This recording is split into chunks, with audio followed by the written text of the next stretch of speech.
Welcome to Dig Deep, the mining podcast. In this podcast, we go deep into mining news, hot topics, and live interviews with mining professionals and leading figures in the mining industry. Introducing your host, Rob Tyson, founder and director of Mining International and Mining International Executive, a leading global mining recruitment and headhunting agency.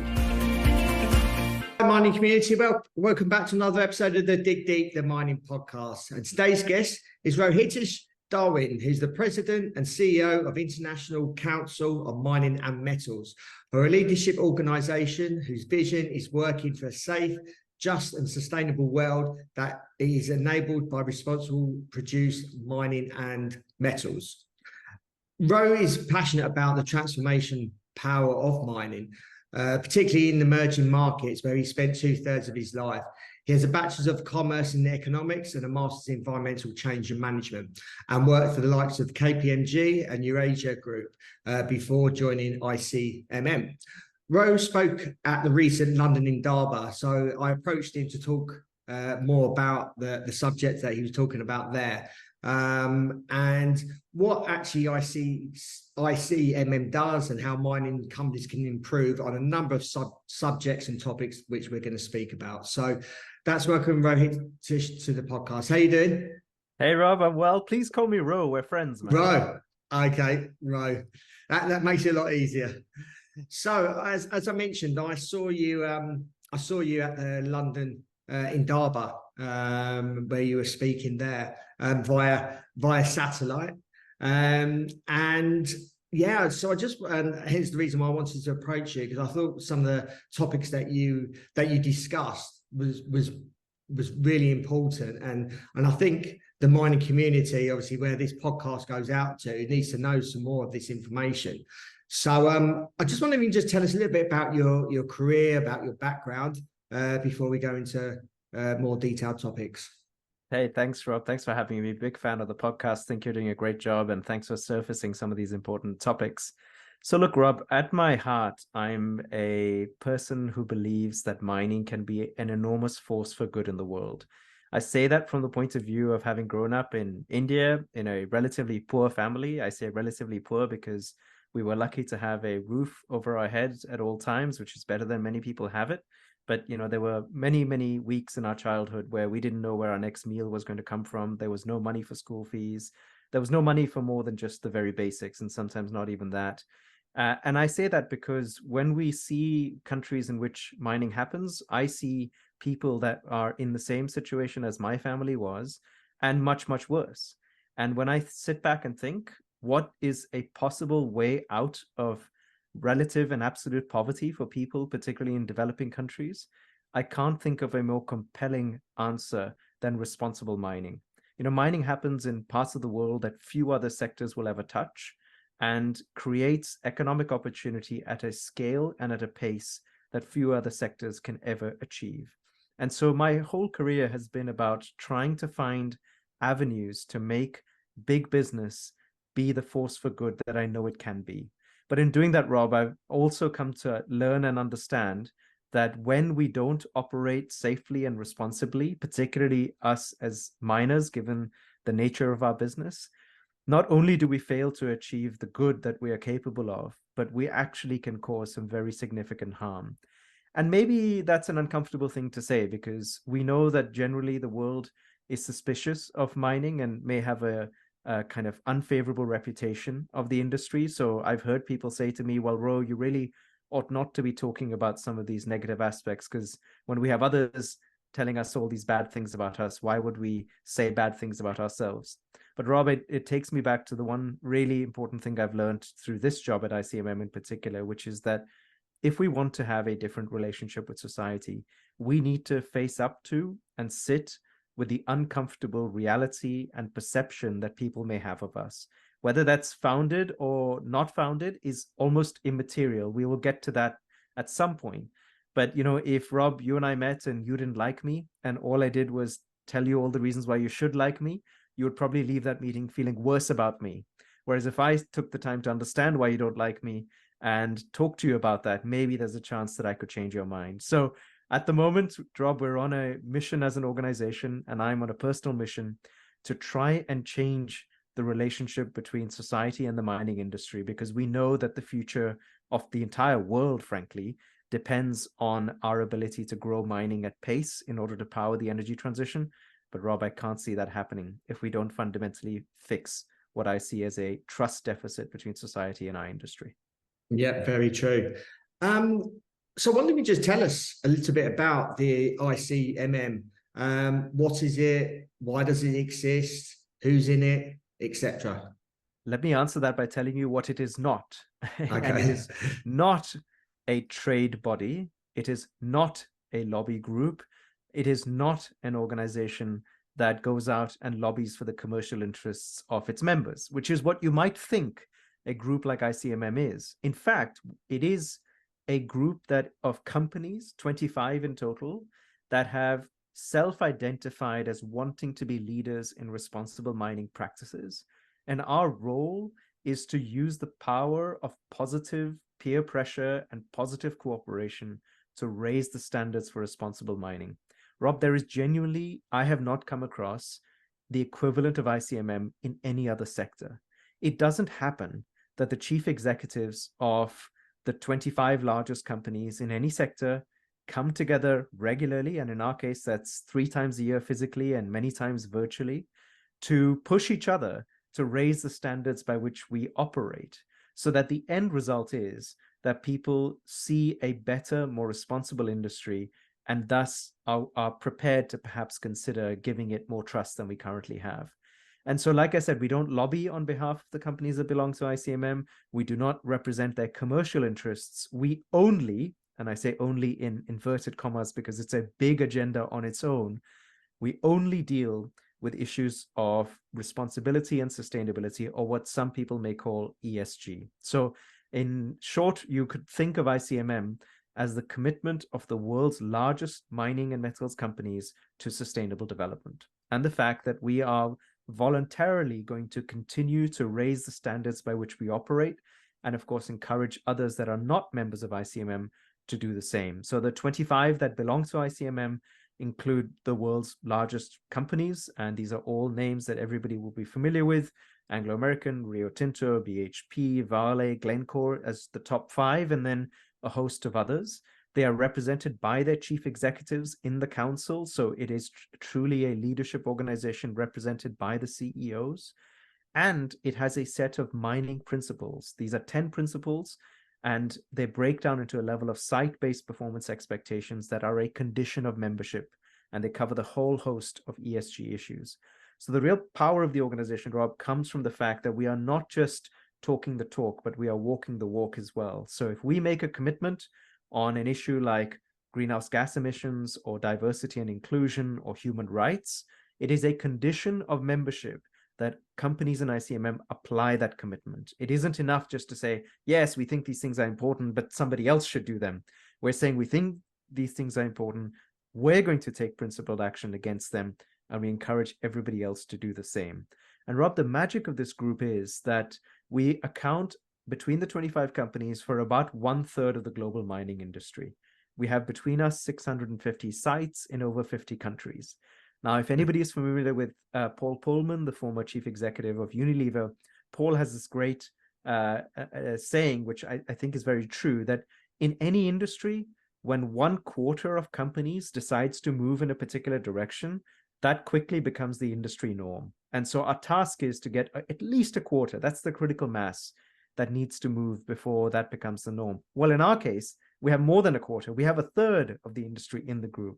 So the power of the group is in the fact that when we collectively decide to move in a particular direction, it can take the whole industry and chart a new course, not just for the members that are of ICMM, but of course the wider industry. And of course, those that are members of ICMM do deserve to be identified as those willing to be trailblazers and willing to chart a new course. Doesn't mean, Rob, that they always get it right. And in fact, some of the most high-profile incidents and accidents in the last few years have happened in ICMM member companies. So I'll be the last one standing here and telling people that ICMM is somehow some badge of great performance that people should just take blindly. But instead, you should see it as a commitment of its members to take the issues of responsible development and sustainability extremely seriously.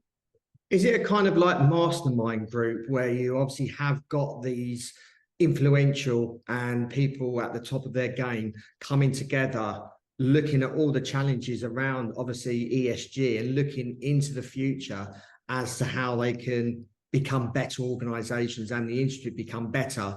And it's like a mastermind where you are talking about these issues and trying to resolve the challenges and then providing solutions. Mastermind could sound a little evil, so Okay. but I get your point. It's a benign mastermind group in the sense that it's a group truly of leaders of their organizations, chief executives, who are coming together, putting their competitive instincts at the door. I mean, remember, these are companies that compete fiercely with each other, but when they're in the ICMM room, all of that is to the side. We're here to do work in the common good, not just in the common good of the industry, but in the common good of society. And people share very openly, both about their successes as well as their failures. So on safety, for example, it is a place where the minute there is any incident that occurs, or even in the absence of an incident, if somebody is aware of either safety practices that are proven to be very effective or are guarding against unsafe work practices, ICMM is the place they will share them. Or when it comes to, for example, a breakthrough in the engagement with indigenous peoples, you will have the CEO talking passionately about how and why that happened so that their peers can learn from their experience. And the result being that everybody gets better. And Rob, it's so funny because in many ways now the way the world is headed, these issues of sustainable performance have become a source of competitive advantage. Everybody wants to say, we're the most sustainable company, we're the most responsible company. So even with that pressure, for a group of CEOs to continue to come together and put that aside for the sake of the common good gives me so much hope and optimism that there is real power in principled business leadership. And I genuinely hope that other sectors end up creating an ICMM type environment for themselves. And they do exist in places like fashion. Food has something similar, but this unique combination of being CEO driven and then having accountability, because whatever the group decides becomes a membership commitment, there's something in there. There's a sort of magic formula in there that can enable progress to happen from within the system in a way that actually I haven't seen happen in other sectors. Now, Rob, we absolutely do not get everything right. There are instances where the group has failed to move quickly enough. For example, when the tailings dam collapsed in Samarco in 2016, we did not act fast enough to create a global industry standard on tailings management. That only happened after the second disaster in quick succession, which is Brumadinho. That is a stain on our collective consciousness that we did not end up moving as quickly as we should have. But we've learned from those mistakes. When the Everyday Respect report came out from Rio Tinto last year, which showed really troubling levels of bullying, assault, including sexual assault and harassment across the workforce at Rio Tinto, we resisted the temptation to say, well, that's a issue that is unique to Rio Tinto or an issue unique to Australia. Instead, we said, let's see this for what it is, a signal of a systematic issue that we all need to pay attention to. So I'm pleased to say that we have learned from the mistakes of the past. And, despite the group having a huge amount of intellectual firepower, a huge amount of leadership commitment, any group can suffer the possibility of not being able to get everything right and see around corners. And last thing I would just say, Rob, is one thing we are very aware of as a council is that we do not have particularly good diversity in the group. Up until last year, we had more people called Mark than we had women in the group. That has changed now. We have one other a woman in the group, but that is really not good enough for an industry leadership group. It's the reality that the chief executives of mining companies are dominated by men, of course. But I'm encouraged to see that that's changing from the bottom up. And I hope that in the future, the ICMM table looks very different to what it does today in terms of gender representation, ethnicity, socioeconomic class, etc. But it is truly a very special organization. Yeah, obviously you can see you're passionate about this, and like I said, I did see you speak as well, and I can see your passion behind what you're looking to achieve. What drew you to working for the ICMM? The fundamental thing that drew me, Rob, and it's the fire in my belly that makes me wake up every day today, is a fundamental recognition that the world's future depends on metals and minerals. That's certainly true when it comes to the energy transition, because we know that we have to decarbonize our energy system, electrify our energy system, and anything decarbonized and anything electrified, by and large, means more metal and mineral. And so we have to grow mining at a pace and scale we have never seen before in the history of, certainly since the Industrial Revolution and before. That will require a step change in both the way we as an industry perform and in the way that we engage with society. And so my driving force, and the reason I think ICMM is such a brilliantly placed organization at the moment, and why the industry is so interesting to work in at the moment, is we face this huge opportunity to be a major contributor to the world's future. But at the same time, we also face a lot of work to do to give people the confidence that all of those minerals and metals can be extracted responsibly and safely. Because, Rob, those of us in the industry who have seen the industry at its best, we would be painting a picture of a world in which increased mining activity generates real good quality jobs in countries where there are few other alternatives for economic development, producing really well managed and produced metals and minerals with very low waste, with lots of potential for circularity, and that ultimately the system deploys the kind of supply that the world needs. But let me be clear, Rob, that's only one version of a possible future. Another version of the future is where this growth in mining, or this expected growth in demand, leads to a free-for-all, where everybody tries to run around the world digging up holes and doesn't care about responsibility, doesn't care about mining standards. People who work in those mines could get hurt or die. There's the potential to have human rights violations, the potential to trample over the rights of indigenous peoples, the possibility of wide-scale environmental pollution, tailings dam collapse. And these are all the concerns that people might have about a future of mining that is different to the one that all of us know is possible and have seen. And we have to recognize, Rob, that both futures, the potential for both futures, exist in the industry today. I said earlier that our group consists of a third of the industry across 650 sites. That may sound like a lot, but it's worth keeping in mind that globally there are 25,000 mining companies, and between them they operate 30,000 mine sites. So the need of ensuring that wherever mining happens is done as responsibly and sustainably as possible has never been greater, because the scale at which mining is expected to grow at the moment is going to provide an opportunity either for great positive value to society and to the environment, or the potential for harm. And here, Rob, I would just say that we have a great responsibility as the leaders in the industry, the biggest companies, to show a new pathway forward, but we can't do it alone. As I say, we can directly affect 650 sites. And, I spend my time, as you saw, at the London Indaba, and the reason I beamed in was because we were in Brisbane for the World Mining Congress.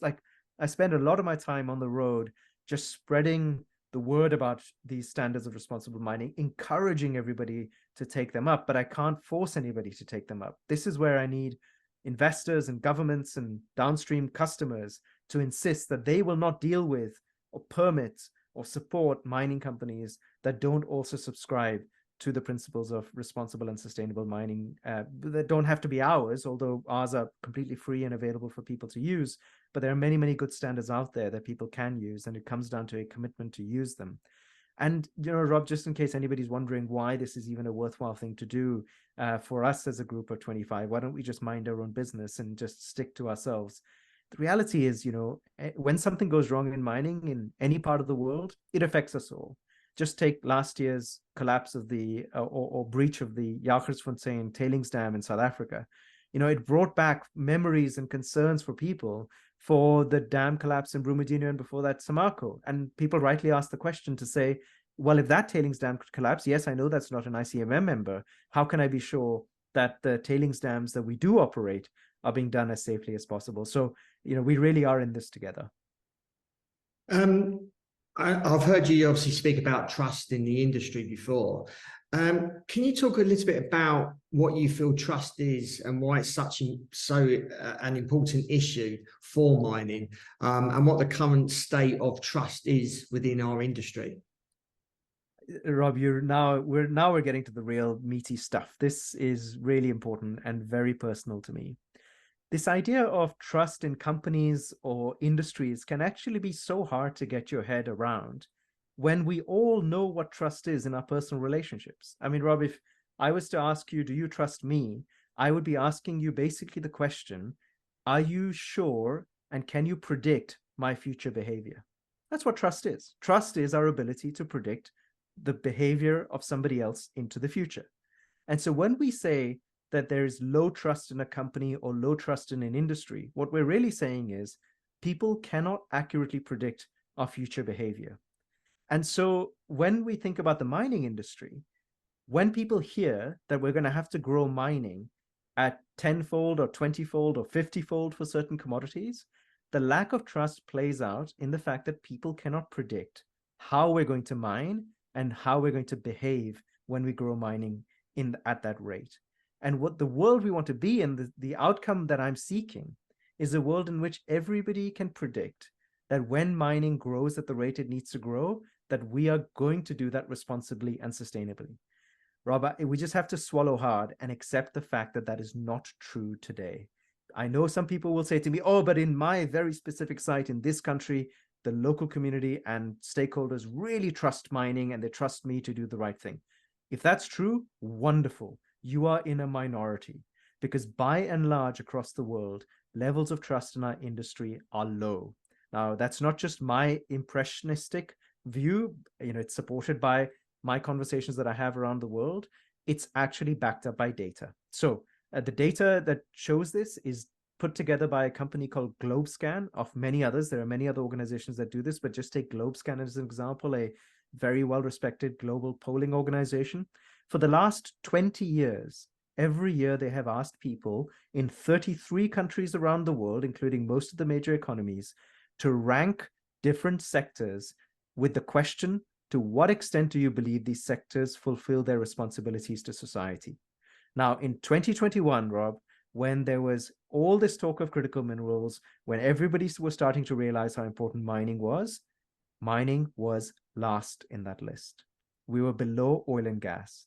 And it gets worse, because not only were we last and below oil and gas in that list, our score was the lowest it had been in 20 years. So something bizarre is going on just when the world needs mining and is looking to us to provide these critical minerals. Trust in our industry appears to be at an all-time low. As I say, some regional variations. So for example, trust in Canada appears to be slightly higher than the average. Trust in Chile appears to be slightly higher than the average. But by and large, the global picture is very hard to argue with. And maybe somebody's listening to that and saying, oh, but okay, I don't trust pollsters. Okay, stop somebody on the street tomorrow who you know nothing about and who knows nothing about you and ask them, what do you think about mining? What do you think is the answer you're going to get? I don't think you're going to get particularly positive adjectives. And then, Rob, we're also seeing this low trust play out in other areas as well. So, for example, the number of people that are looking to work in mining, something you will know a lot about. Around the world, we're seeing staggering drop-offs in the number of mining graduates and people saying they're going to work in mining. So a recent study by McKinsey just a few months ago showed that 3/4 of people they asked, young people they asked, said they definitely won't or probably won't work in mining. Now you might say, okay, well, that's just their, as economists would say, their stated preference. What is their revealed preference? What do their actions tell us? Well, what the actions tell us is that in Australia, the number of mining graduates has fallen the order of 60% between 2014 and 2020. The number of graduates in the United States, or the number of qualified mining engineers in the United States, has fallen by 1/4 over a similar period. And the same story repeats itself over and over again. And then, Rob, here in the UK, we have had 4 universities ban mining companies from recruiting their students on campus on climate change grounds. Now, we might say, well, that's a terribly stupid decision. And it is a stupid decision. But let's remember what that's coming from. Why is that happening? It's happening because of a lack of trust in our industry, a lack of confidence that we put responsibility and sustainability at the heart of everything we do. And so trust me, Rob, I would love to not believe this information. After all, I get the privilege of leading an organization that is there to improve the relationship between mining and society. So one way people should view these results is that I've been an absolute failure in my job, that I've been here for the last 2.5 years because of the results the way they are. But I'm also very optimistic because I see huge potential for change. I see new areas of growth and opportunity and co-development that is making a difference to trust in our industry. So, from incredibly energizing new ways of engaging Indigenous people in Canada, in Chile, through to zero waste mining that is leading the charge on circularity, we are seeing how that is changing the relationship between mining and society. But when it comes to trust, we still have a very long way to go. Based on that, what actions is the industry taking, or do you think the industry should take to address, obviously, this trust deficit you've obviously just explained? Now, it could be around branding, which I might ask that in a separate conversation or a separate question. But what actions should the industry be taking from your perspective, from a trust deficit? Let's definitely talk branding, but let me give you my early view on that anyway, Rob. It is fashionable and has been part of our conventional wisdom in the industry to say that mining has a PR problem, that we actually need to fix our image, our brand. I don't believe that. Yes, we could probably do better at communicating what we do and have a better image and PR exercise, but that is the end of the process. That is the tip of the iceberg. The majority of the work we need to do is actually to consistently perform better on the issues that society cares about. And the result will be that people will see us differently. And actually, Rob, one of my favorite sayings is that when you are good at something, you tell everyone about it. When you're great at something, they tell you. So we might be good at something. Don't you think we're good at that? That's a PR campaign. When we get great, people will point to us and say, you are great at that. That is what I'm shooting for, not just getting good at some of the things that we can have a PR campaign about. But we'll get into that more. But look, on the actions that we are taking and need to take, they span the full range of E, S, and G in the ESG acronym. And to some, that may feel like an overwhelming suite of things. How will we do things on water and climate change and human rights and skills and closure and tailings and the circular economy? Yes, it's a big agenda. But with, as they say, with great power comes great responsibility. And so we have to embrace the fact that changing our relationship with society, building greater trust, will need us to work on all of those fronts that I've just mentioned. In fact, for us at ICMM, we work on 12 different areas or 12 different projects that span the host of environment, social, and governance issues, because each one of them, individually and together, is what drives the perception and the faith and trust that society has in mining. We can't just skip one of those and expect to have a high level of trust with society, because what society is saying is, look, we get it. We need metals and minerals. And to that point, Rob, I genuinely feel that in the last 2 years, one of the things we have been successful with is improving the general level of understanding and awareness around the importance of metals and minerals to our lives today and to our lives in the future. I don't think there is a single major government, a single major NGO, investor group that doesn't appreciate and understand just how important metals and minerals are. And that's important to recognize, Rob, because it also debunks one of the other aspects of, this conventional wisdom we perhaps have had in the industry for the last 2 or 3 decades, which is that we just need to educate people more about our industry and why it matters and why what we do is important. Now, there are 2 problems with that, Rob. The first is it assumes that people are stupid. We should never assume people are stupid. It assumes that we have all this good information and others are just really not aware and ignorant, and we must educate them. It has a healthy dose of paternalism, which immediately puts people off. The second reason, Rob, why that strategy of educating others, I think, really needs to be reconsidered is that, our feelings and perceptions about anything, whether that's about mining or whatever, are formed in our heart, in our gut. Whereas the message about metals and minerals being important to society is a message at the head. And if I trace back why, despite all our efforts in the last 2 or 3 decades, we have not been so successful at moving the needle on trust, it's because we have aimed our messages at people's heads and not at their hearts and in their gut, because that is where your feelings are. So telling somebody you may not like mining, but you need it, it just doesn't hit the right level. Why are we telling people who may have a bad view of our industry that they need us? That actually can sometimes make things worse rather than make things better. So Rob, overall, I think it takes action on each of the issues we've briefly touched on that drive society's kind of concerns around mining. And later we can get into some of the specifics, but of course some of the major issues will be familiar to people. Decarbonizing our operations, making sure that mining contributes to a nature positive future, using water efficiently, managing tailings dams safely, promoting circular methods both in mining as well as in the circularity of our products, keeping people safe and healthy at work, creating a diverse and inclusive workplace, having very consistent standards by which we measure performance, closing our mines responsibly, right? These are all the things we're going to need to do, and we are working on through the ICMM in order to make progress, which ultimately I think will help us become a trustworthy industry and thus be trusted. Obviously, trust is quite an abstractive concept. How can it be measured? Obviously, you spoke about a poll and mining being at the bottom. How else can we measure trust within our industry? And then also, how can we then improve that measurement or score? So, Rob, besides the polling data, which is very useful but has its own limitations, there are at least 2 or 3 other signals of trust in the industry that I think we can pay attention to. One we briefly touched on, which is the number of people wishing to work in our industry.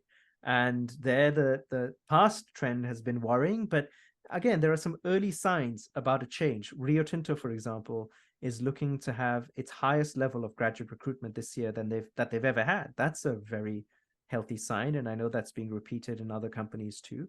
But let's keep a very close and watchful eye on the quality of people that we are able to attract and the quantity of people that we're able to attract. That will tell us about whether we're doing a good job on building trust or not. Rob, another area to look at would be the level of investor interest and support for the industry. It's a very painful thing for us all to see the valuations that mining companies receive relative to other sectors. Our valuations may be 5, 7, in the best case, 9 times our earnings, whereas we know that actually there are other industries who wouldn't survive without mining that are at least double of that, if not more. And I would say that at least a part of the reason why our valuations are not where they should be is because of a generalized lack of trust from the investment community in mining. I mean, to hold mining in your portfolio for many people is to take on a much greater level of risk than they're prepared to take. And there are other reasons that affect the level of investor interest in mining, such as the industry was not very disciplined in the deployment of capital in the last decade. And so investors are absolutely wary of what our capital discipline looks like. But there is a very healthy dose of a lack of trust in the sector, which has meant that we are not an attractive investment proposition for a number of investors that we should be. And that means that fewer investors are looking at the sector, fewer investors are willing to back it. And that's, again, another signal of the level of trust in the industry. As I say, Rob, this will be changed not by a PR exercise. That is the wrong answer. It is a misdiagnosis of the question. And it is, frankly, I think, a bit of an insult to people who have genuine concerns about the industry. Instead, I think it will be solved by demonstrating principled leadership action on the most important issues facing society consistently over time. And that will drive a change in perception of our industry based on performance. At the end of it, yes, there will probably be an element of making sure that people are aware of everything that we're doing, but it starts with those extraordinary and perhaps unexpected leadership commitments that we need to make and deliver against. I'll just give you a couple of examples, Rob. One from a couple of decades ago and one recent. So, 2 decades ago, when ICMM was first created, ICMM members at the time made a commitment that we would not mine in a World Heritage Site. So no matter how great the need, how rich the resource, we felt there were parts of the world that should stay off limits to mining because they are so precious that we should not risk any harm. Rob, that commitment did more to drive trust in our industry from the environmental community than probably anything we've done in the last 20 years. That shows you the power of taking principled action. Of late, we've taken other commitments in the last 2 years that once again, I think, are generating a level of trust and goodwill that we can use and sustain into the future by continuing to deliver on those commitments. So for example, I believe we became the first industry in the world at our scale, certainly amongst the 25 ICMM companies, to make all our contracts with governments public. Now, we've been long-term supporters of EITI, which is the Extractives Industry Transparency Initiative, which encourages transparency from both governments and companies. But we were the first group of companies, the ICMM members, that said whether or not a government has signed on to the EITI, we will make our contracts public because we believe that's the level of transparency that people deserve. Now, you stop somebody and say, did you know that the only industry doing this is mining? That will surprise a lot of people, because generally people who are concerned about mining, what are they concerned about? They say, well, dodgy deals, corruption, not very transparent business practices. Well, let's actually take that head on and let's demonstrate that we're willing to go above and beyond to demonstrate good performance. Another one, Rob, once again, I think we'll be one of the first industries, if not the first industry across the scale that ICMM represents, to disclose the tax we pay on a country-by-country basis. So although, of course, all companies will use transfer pricing to optimize tax, we think it's fundamentally important that everybody should know how much tax we paid in different countries. And that's a commitment we've made. And that, again, has the ability to, and the potential to make people view our industry, or at least the responsible operators in the industry, very differently. And we have to keep that up. I want to go back to, obviously, branding and it being an image, which you said you don't think brand has mining as a brand doesn't have a great image. What would you like mining companies to start doing to maybe not necessarily improve our image, but and obviously this is a long process. This doesn't happen over a course of a few months. This is ongoing, probably for decades. What would you say you want mining companies to do more of to improve, say, the image or the brand of mining? What would you like to see them doing? For instance, obviously, we've got a number of different listeners from different disciplines within the mining industry and working for big, small companies, etc. As a community, what can you say to individuals to help start that process and move that process along? Rob, there's one thing we can all do, irrespective of where we are, what we do, that will fundamentally change the image and the performance of the mining industry on trust. Are you ready for it? It's extremely simple. It is to listen. Just listen. When we think about what we need to do, we are sometimes thinking about, we need to do all these things and take lots of action. No. Just stop and listen to other people. That's all we need to do. And from there will come through insights that we never knew we had and actions that we never knew we needed to take. I'll give you one beautiful example, Rob. So as we know, when we develop a life of mine plan, we consider the optimum way of extracting an ore body based on the characteristics of the ore body, based on capabilities of a mining company, and based on our funding model, right? And that might tell you a rate of production over the next 10, 20, 30, 40 years that we have optimized for. Now, that makes perfect sense. But when we engage with indigenous communities, if we were to just sit and listen, the answer to our life of mine plan or the nature of our life of mine plan could change and look very differently. And this is what has happened in Canada. Rob, Indigenous communities in Canada have told us in certain situations, we are very happy to have you here, but could you please mine slower for longer? Now, to mine slower for longer is not something that would naturally come to us, because that is not how we have built mine plans in the past. But if we care about what Indigenous communities think of us and their level of support for us, and I hope by now everybody's aware of why that is so important, then just listening to their desire to have mining that happens for a longer period of time over a slightly slower pace can make us think so differently about how we would plan our mine. Now, isn't that just so simple? Just to understand what is the vision that the community has for itself? What is the place that we occupy in that community? And by listening actively, we might change what we do. It doesn't require anything more than active listening. And there's also a real life example of somebody who has done this in a project, and that is Anglo American with their Quellaveco project. There are others too, but I'll just pick on Quellaveco, one of the world's most important copper developments in recent history. You know, Rob, Quellaveco had received in 2011, I believe, its legal license to mine. It could have gotten started and continued its progress as a project, but they knew at the time that they did not yet have the full support and kind of engagement from the community that they ideally wanted. So what did they do? They delayed the start of that project by 18 months in order to have what they called a series of stakeholder dialogues in Peru. For 18 months, despite having the legal license to mine, Anglo Americans spent time understanding from the community, what is it that you want?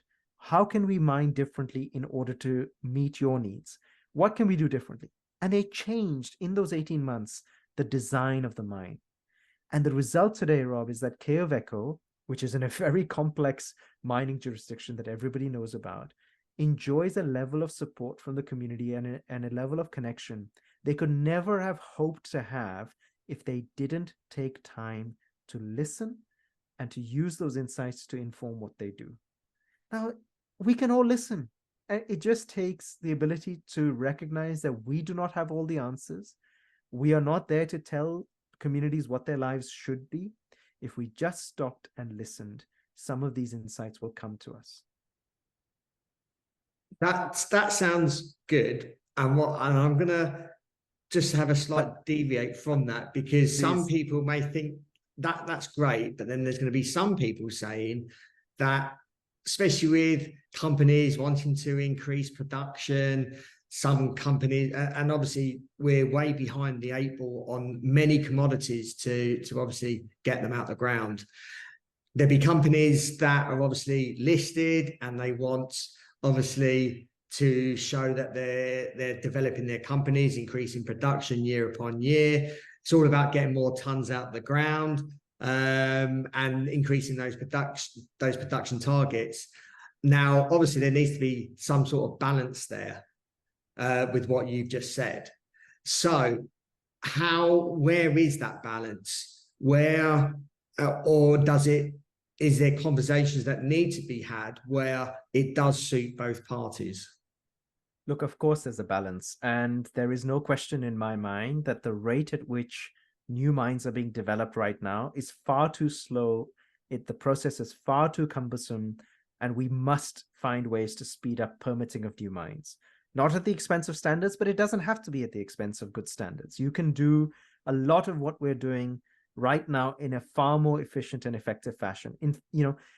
We estimate that for a new mine to actually go from concept to first production, you're probably complying with something like 5,000 permitting obligations. I mean, it probably doesn't need, I don't know what the real number is, but it could probably be 2,000 or 3,000, but without sacrificing the quality. And so absolutely, I'm not here for a minute advocating that we layer on additional processes or things that take a huge amount of time, because there is a lot of efficiency we can gain from the current process. And I'm really encouraged, Rob, by moves in the EU, moves in the United States and Canada to speed up permitting. It is one of the biggest things we can do. And I really am so encouraged by the steps that governments are taking. And of course, I would say that they should continue doing that and working with us to find much more effective, time-efficient ways of mining. That will go a long way, Rob, to address the point you're making, which is that we do need to get on with it, and investors are expecting us to get on with it. So no question about that. One thing that's worth keeping in mind, Rob, though, is the Navy SEALs have this wonderful saying that I think we can reflect on. The SEALs, because they operate in these very intense environments, you could be underwater trying to disable a bomb that's about to go off or something like that. They have a saying that says, slow is steady and steady is fast. And so keep that in mind when we think about when we're tempted to rush something. Actually, taking a little bit of time to do it well now can really help us in later on. And let's take another example, which we haven't talked about, an issue that is a bit of a elephant in any room when it comes to the mining conversation. And that is the issue of closure. Now, people are concerned that our industry does not have the best record of closing mines responsibly.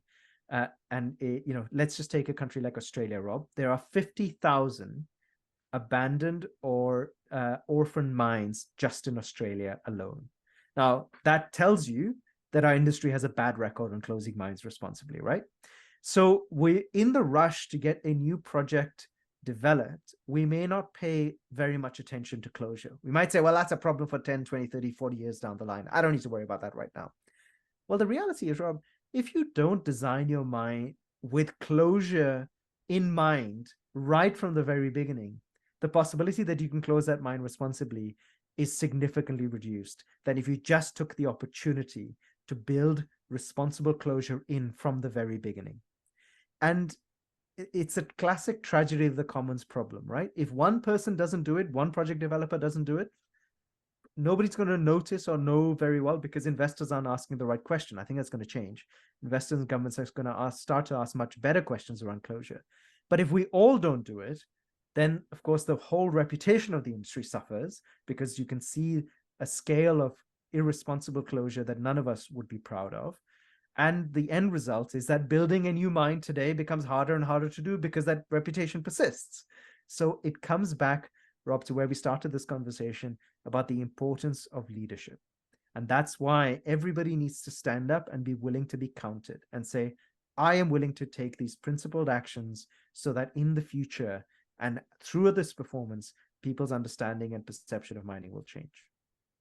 Before we started recording, we were talking about copper and a few other commodities.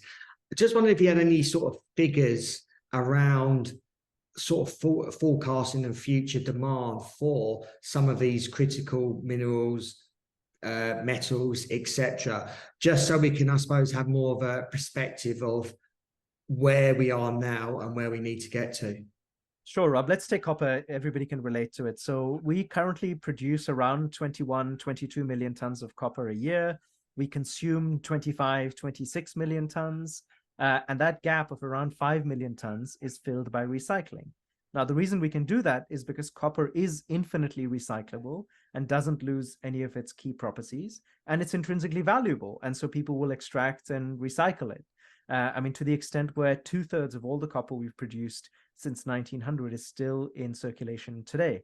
But actually, when you project out to what our situation in 2050 will look like, we will probably need to be producing in the region of around 50 to 52 million tons of copper in 2050. That means more than doubling our current production. And, some will say that means producing more copper in the next 30 years than we produced in the last 500. But the way I like to think about it is I spoke about Quellaveco a short while ago, Anglo American's project. To do that, the kind of increase I'm talking about, you probably are looking at 60 new Quellavecos coming on stream between now and 2030. And bringing just one Quellaveco on stream has been a huge lift for one of the largest and most successful mining companies in the world. That building 60 of those mines just for one commodity is indeed a massive task ahead of us. One of the reasons, Rob, it's a task ahead of us, and this affects not just copper but other commodities too, is that the ore grades are declining, particularly in copper-rich countries like in Latin America. So in Latin America, for example, on average, copper grades have declined around 30% in the last 15 years. So it's getting harder to access resources in places that we would have traditionally done them. But taking the glass half full perspective on this, Rob, actually some of the waste piles of copper in places like the DRC, the Democratic Republic of Congo, have more copper in them at a higher level of concentration than reserves and resources in places like Latin America. So as technology and economics improve, we will find new ways of extracting resources that are currently sitting in waste piles or in places that we hadn't really thought of as sources of supply. So that gives me hope and confidence that we will be able to find our way through this challenge. But let me be very clear with everybody, we're staring down the barrel of a huge shortage of one of the most critical minerals that is essential to all aspects of modern life. And it's not just for copper, it's a similar story playing out for lithium, cobalt, etc.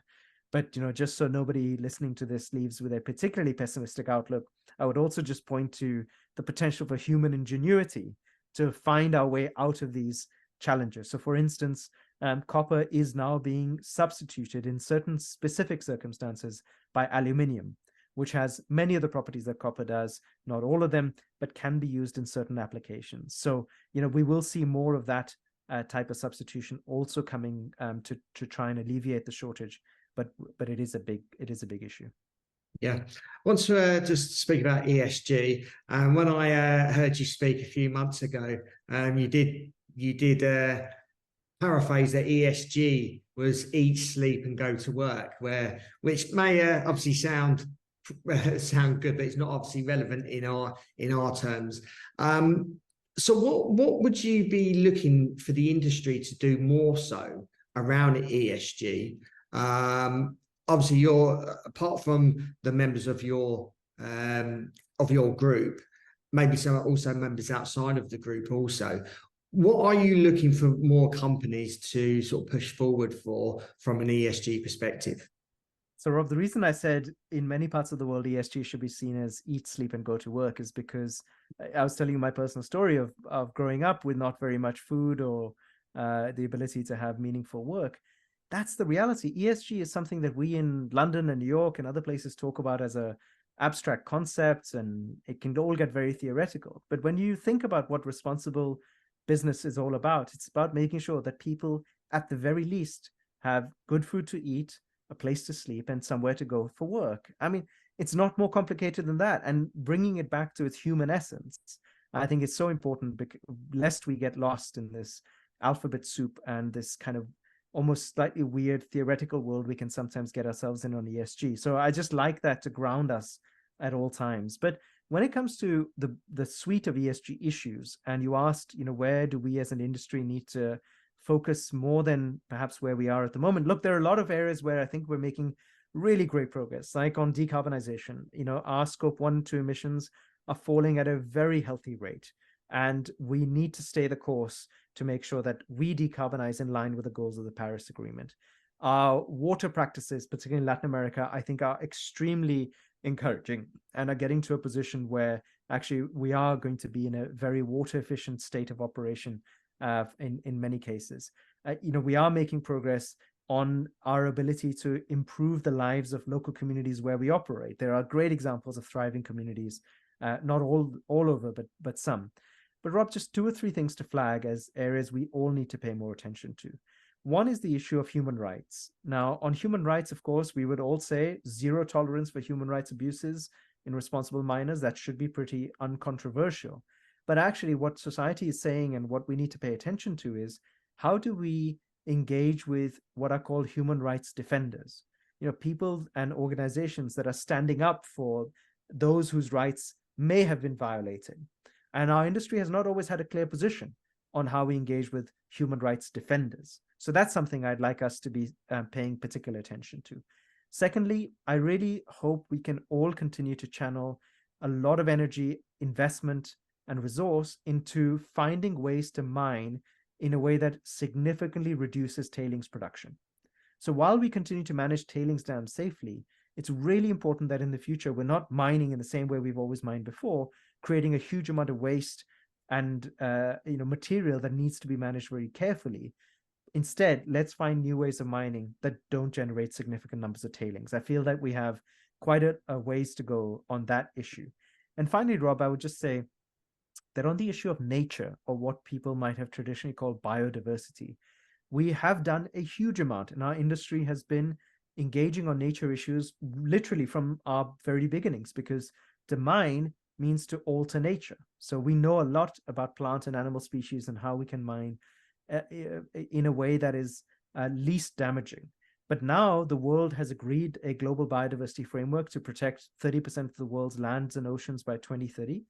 And we need to do a lot of work to show how the growth in mining can be consistent and compatible with that global biodiversity framework goal. In other words, we need to define what it looks like for mining to contribute to a nature positive future. That is a massive priority, particularly in the short term.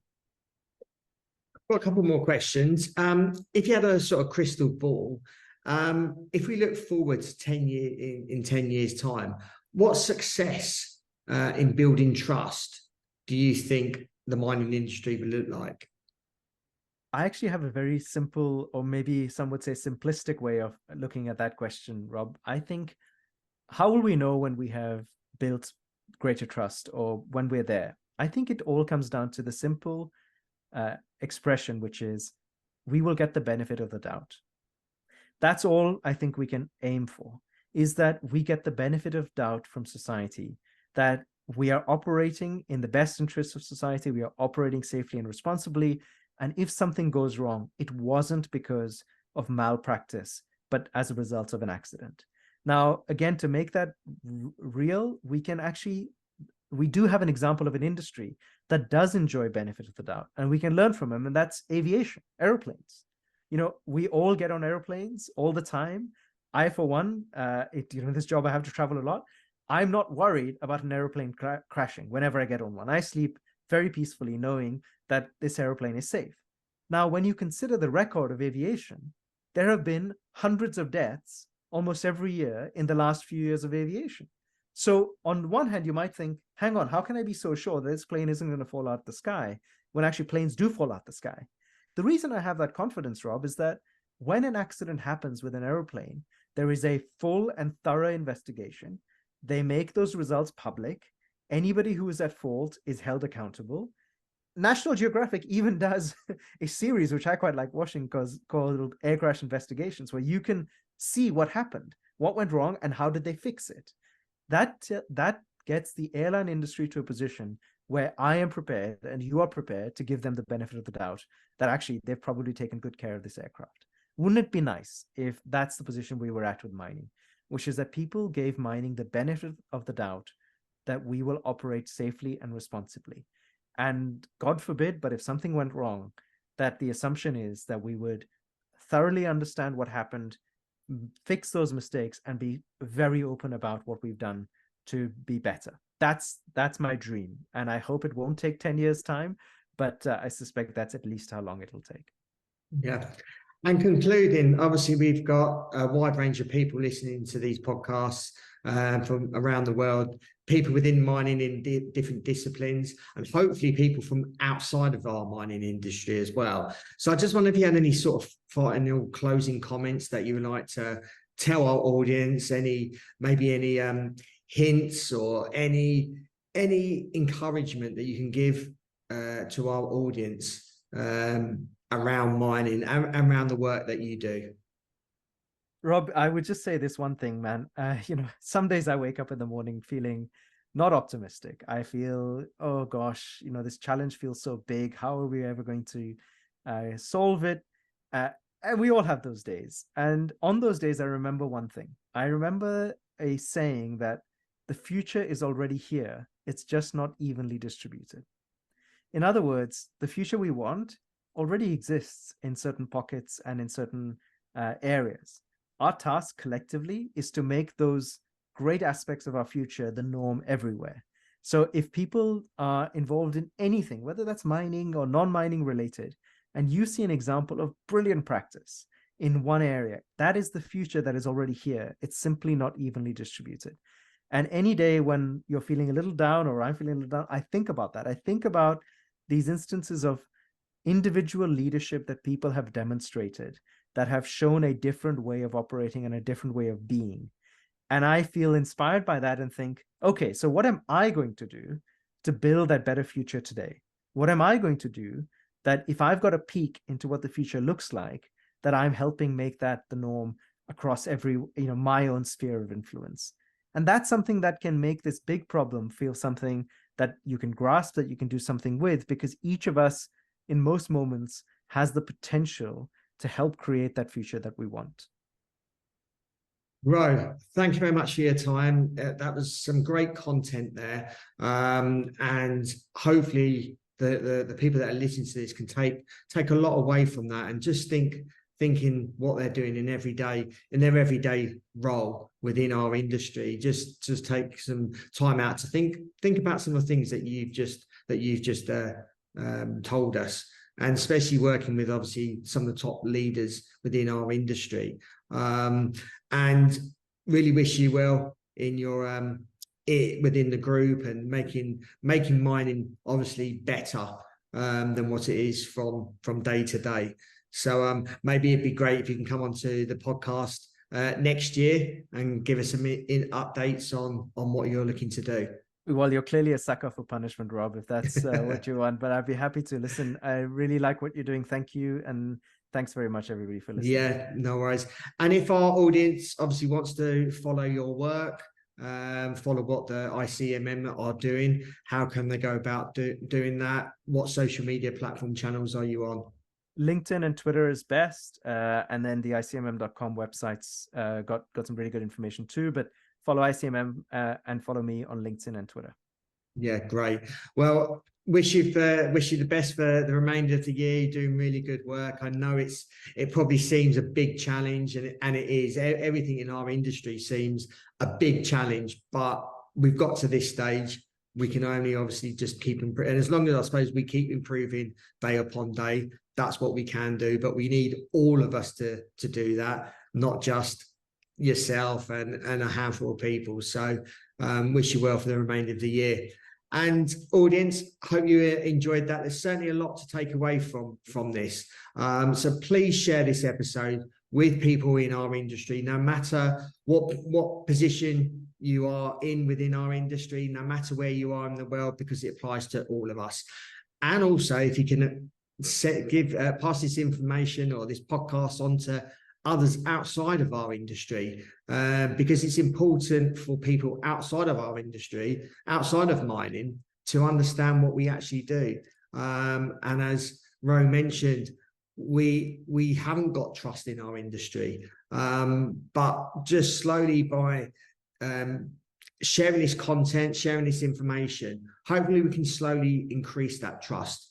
And we all need to do a little bit in our day, and hopefully by sharing this episode we can start to slowly build some of that trust. So hope you enjoyed that episode. I certainly did. And until next time, happy mining. Thank you for listening. Remember to reach out to Rob via the show notes, and be sure to subscribe and leave a review. Until next time, happy mining, helping each other to improve the mining industry.